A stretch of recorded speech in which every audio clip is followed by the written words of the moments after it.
Assalamu alaikum. Welcome to the compiler construction course in lecture number 17. Last lecture में हमने basically top down parsing हम discuss कर रहे हैं और टॉप डाउन पार्सिंग के हवाले से हमने कहा था कि कौन कौन सी टेक्निक्स होती हैं। उनमें हमने प्रेडिक्टिव पार्सिंग स्टार्ट की थी लास्ट टाइम और प्रेडिक्टिव पार्सिंग को हमने डिटेल से एक्सप्लेन किया था। वहीं से आगे आज हम स्टार्ट करेंगे और प्रेडिक्टिव पार्सिंग के अंदर हम एक इस चीज़ इस्तेमाल करते हैं जो कि बहुत ही इम्पॉर्टेंट है, उसको हम LL1 प्रॉपर्टी कहते हैं। ये LL1 प्रॉपर्टी क्या होती है इसको हम आगे डिस्कस करेंगे। सबसे पहले इस लेक्चर में और फर्दर कई लेक्चर्स में बहुत सी फॉर्मलाइजेशन हम करेंगे जो कि थोड़ी सी मैथमेटिकल बेस्ड होगी।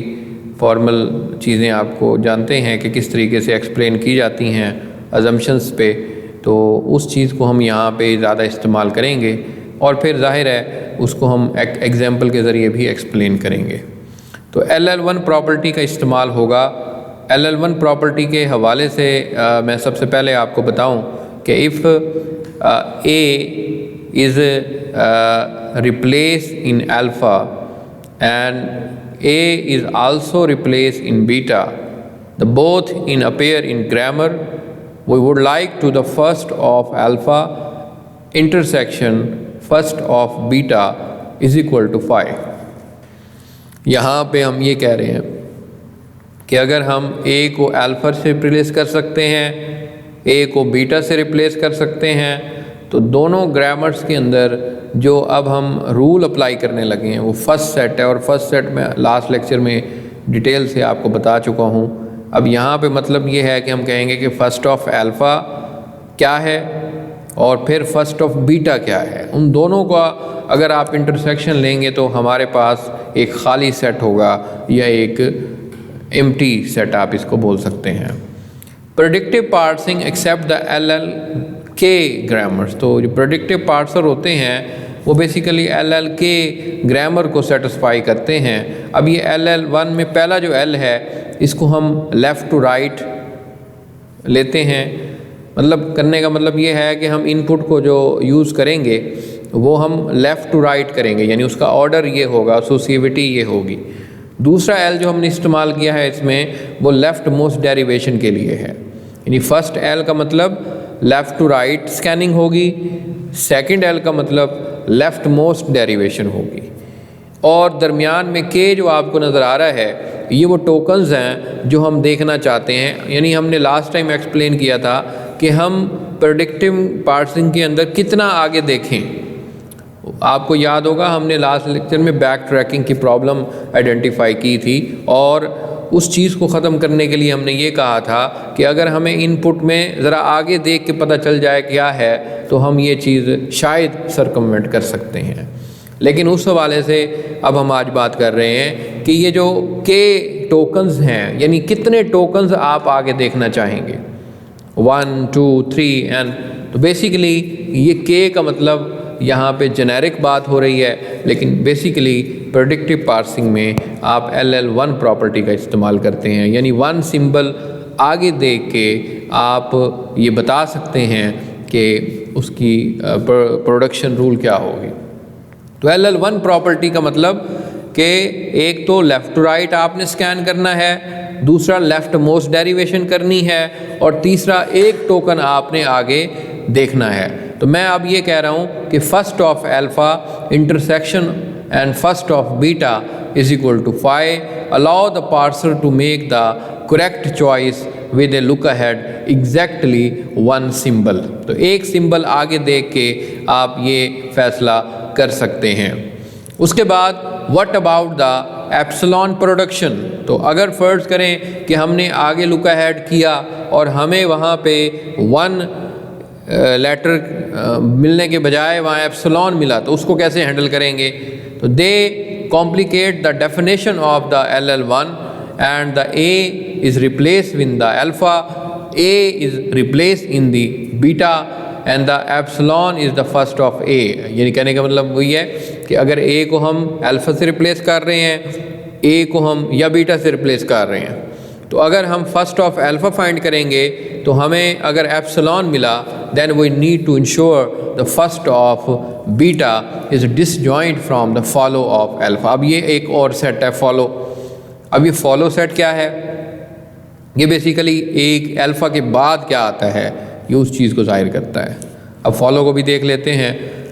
Follow of alpha is a set of all words in the grammar that can legally appear after an alpha, यानी अल्फ़ा के बाद क्या अपेयर होगा इस चीज़ को ज़ाहिर कर रहा है। तो यहाँ पे अगर फ़र्ज करें नॉन टर्मिनल हमारे पास कैपिटल एक्स है तो हम कह रहे हैं कि follow of capital x is a set of symbol that follow the derivation of the x, यानी इसके बाद इसको कौन सी चीज़ फॉलो कर रही है उस चीज़ को हम यहाँ पे देखना चाहेंगे। तो ये मैं अब पिक्टोरियली आपको आगे समझाने लगा हूँ कि हमारे पास अगर दो सेट हैं फर्स्ट और फॉलो, तो इनको हम एक्स हमारा ये एरिया है that is the non terminal area.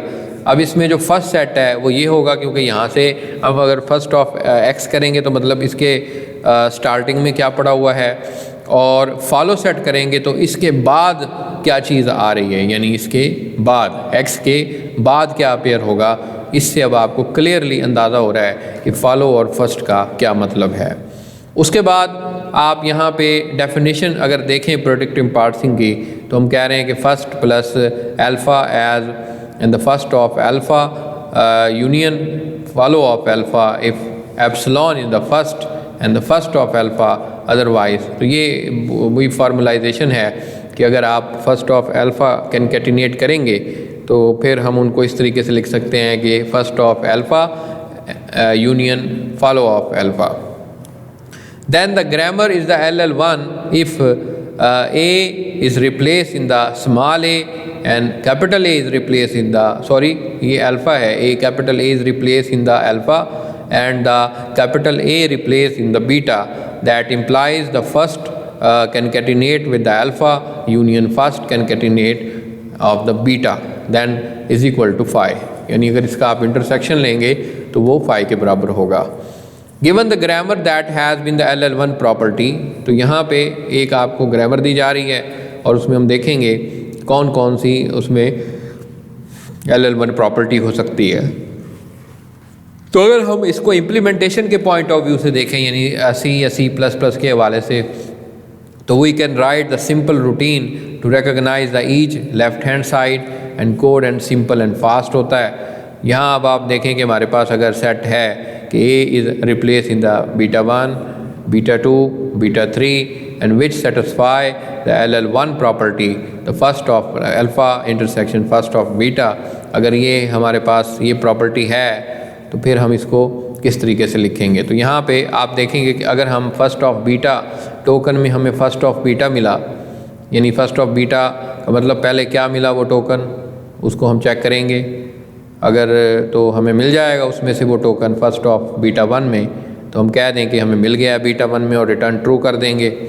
Otherwise हम एल्स इफ लगा के दूसरी कंडीशन लगा रहे हैं कि वो टोकन हमें फर्स्ट ऑफ बीटा 1 से तो नहीं मिला, तो अब हम चेक कर रहे हैं कि फ़र्स्ट ऑफ बीटा 2 में है वो, अगर उसमें मिल जाता है तो हम कह देंगे फाइंड मिल गया है हमें और हम रिटर्न ट्रू कर देंगे।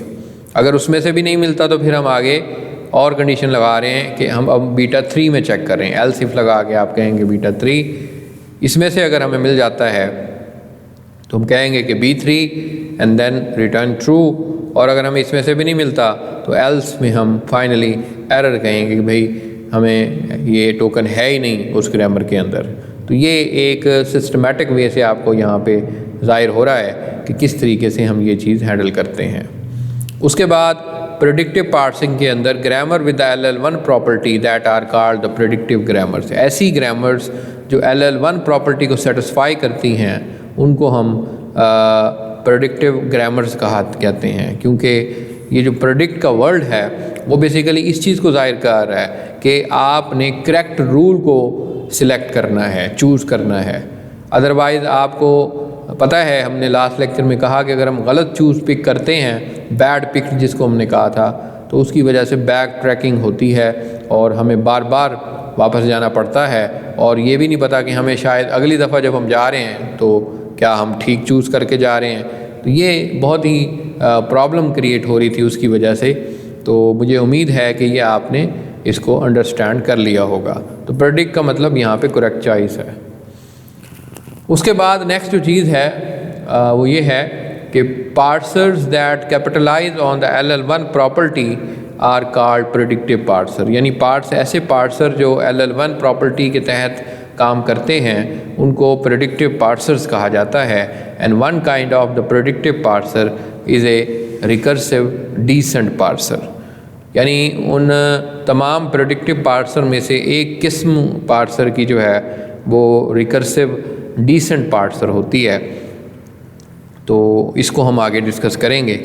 अब यहाँ पे मैंने आपको रिकर्सिव डीसेंट पार्सर की थोड़ी सी एक्सप्लेनेशन यहाँ पे हम करेंगे। उससे पहले हमारी जो ग्रामर थी वो अब आप देख लें, ये वही ग्रामर है जो हमने लास्ट टाइम मॉडिफाई की थी और हमने कहा था कि जितने भी नॉन टर्मिनल हैं उनको आगे हम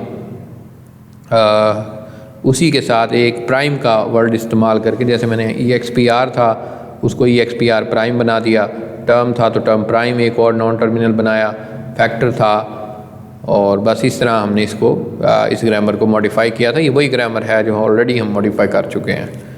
एंड दिस 6 लेट्स, तो अब जितने हमारे पास नॉन टर्मिनल हैं उतने फंक्शंस बनते हैं C++ या C के हवाले से, तो रूटीन्स हम उनको कहते हैं। यहाँ पे हमारे पास टोटल 6 हैं, यानी गोल टर्म है, टर्म प्राइम है, तो अब हमने उसका नाम रखा है T प्राइम, और EXPR है तो उसका नाम मैंने EXPR, और आगे दूसरा जो उसका नॉन टर्मिनल है उसका नाम मैंने E प्राइम रखा है, और छठा जो है हमारे पास फैक्टर है। तो जितने ये 6 हैं तो इनकी अपनी अपनी रूटीन्स बनेंगी और उनके अंदर इनको दिखाया जाएगा। इसी तरह मतलब हर इसमें नॉन टर्मिनल वगैरह ये सारी चीज़ें एक्सप्लेन होंगी। The term descent refer to the direction in which the parse tree, इसमें जो डिसेंट रिकर्सिव पार्सर की बात हम कर रहे हैं तो डिसेंट का मतलब यहाँ पे डायरेक्शन है कि किस डायरेक्शन के तहत हमने पार्स ट्री को बिल्ड करना है, वो डायरेक्शन क्या होगी, ये चीज़ जो है बहुत इंपॉर्टेंट है और उस डायरेक्शन को हम इसमें ज़ाहिर करते हैं। Here are the some these of routines return as a function, जैसे मैंने कहा है कि फंक्शंस में लिखी जाती हैं। हम इस कोर्स में उसकी इम्प्लीमेंटेशन डिस्कस नहीं कर रहे, और ज़ाहिर है वो बुक में भी दी हुई है, आप वहाँ से इसको देख सकते हैं।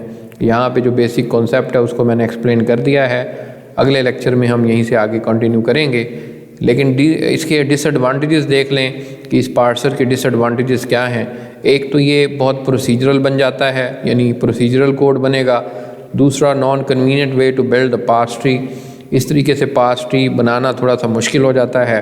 तो इस तरह की इसकी शॉर्ट कमिंग्स हैं जो कि काफ़ी प्रॉब्लम्स क्रिएट करती हैं। तो जाहिर है इस पार्सर को हम इस्तेमाल नहीं करते, इसके हवाले से हम एक और पार्सर जो आगे यूज़ करेंगे उसको ही आगे हम हिस्सा उसका बनाएंगे।